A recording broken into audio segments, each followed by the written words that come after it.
everybody! I already filmed this once, but it was trash. So, here we are again. So thank you so much to this person for requesting this video. It was our first ever requested video, so we are really excited to do it. And if you guys think of any other requests that you might have, please leave them in the comments because we would love to see them. Let's get into the video. Potty training is difficult, to say the least. I heard from the breeder, online, pretty much everywhere, that pugs were especially stubborn. Well, it wasn't actually that difficult to get Bowser to go where he was supposed to. I just followed this super simple guideline that I found that was a mix of a few different things that I saw online. Did they pee in the designated spot? Yes. Yay! Give reward and treats. No? Well, did you see it? Yes. Say, uh-oh, in a deep voice and bring them to the designated spot. No? Well, just clean it up and better luck next time. They're not going to understand why you're scolding them. Bowser did respond really well to this method. But we did have quite a few challenges along the way. Do you guys remember this clip? Oh, Bowser! He's chewing on his potty pad now. No, potty pads are not for chewing. Yeah. That's a foreshadow to this whole story.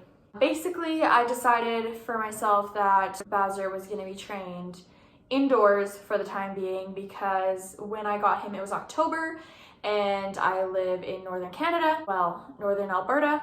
It was going to be really tough to take him out, and every single time I do take him out, it's very cold, and even with a jacket and a sweater, he's not focused on going pee because he's focused on how cold he is. My other dog that I had that was a Shih Tzu was trained indoors, and that worked really well for him. So I was like, I'm going to train him indoors.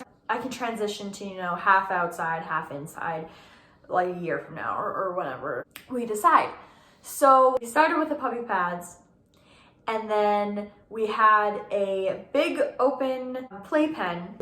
If you guys can see my other video where Bowser reviews the Midwest playpen from Amazon, he decided that he was just going to go wherever he wanted in that space.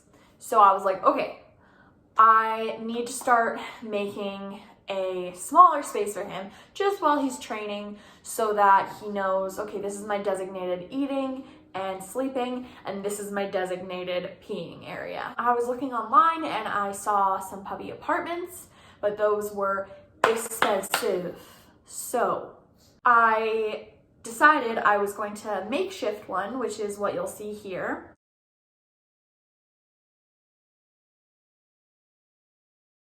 I just used the Midwest playpen and I got some zip ties together and I made one.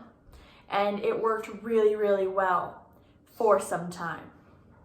That is until Bowser decided he wanted to eat his puppy pads.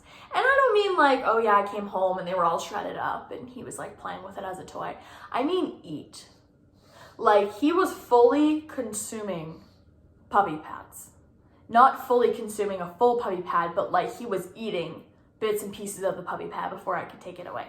I didn't know what to do at that point. I was like, okay, I guess there's a few things I can try.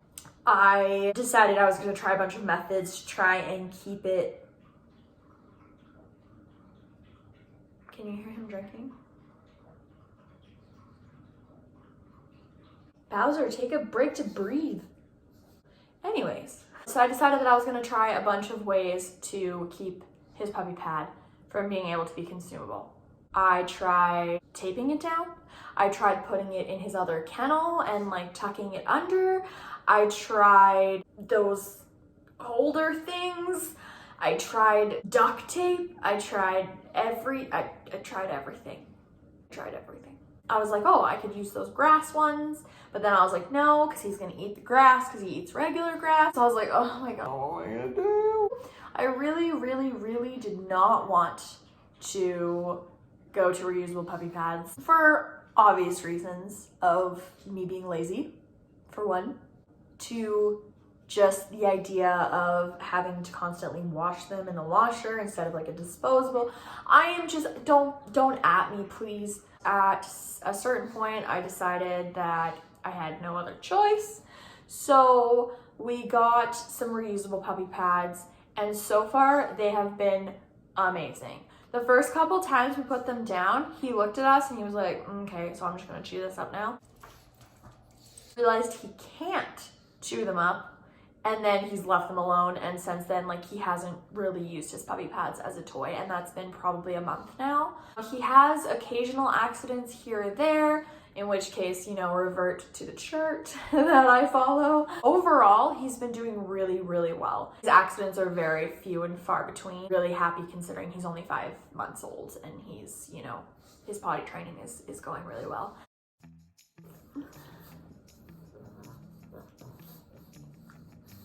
Oh, you're ew. That's it. Guys enjoyed the video, and we will be back for another video next weekend.